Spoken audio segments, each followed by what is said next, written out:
పరిస్థితులు అనమాట.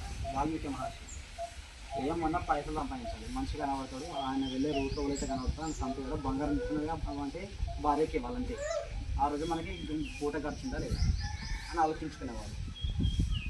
అక్షర జ్ఞానం లేనివాడు, అక్షర జ్ఞానమే లేదు, అంటే కూడా ఏంటో లేదు, అమ్మంలో వాళ్ళు పలకించడానికి చేస్తూ ఉన్నవాడు వాల్మీకి మహర్షి.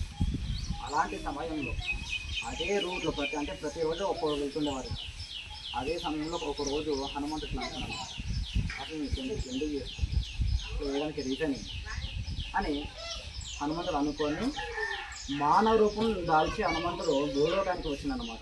భూలోకానికి వచ్చి ఎట్లయితే అందరూ వెళ్తారో సేమ్ అట్లే ఆయన కూడా ఆంజనేయ స్వామి కూడా పోతున్నాను అనమాట. ఒంటికి మంచిగా నగలు వేసుకొని ఇప్పుడు స్వామివారి కంటే ఎట్లుంటే నగలు గట్రా కదా అందరూ తెలిసిన విషయం.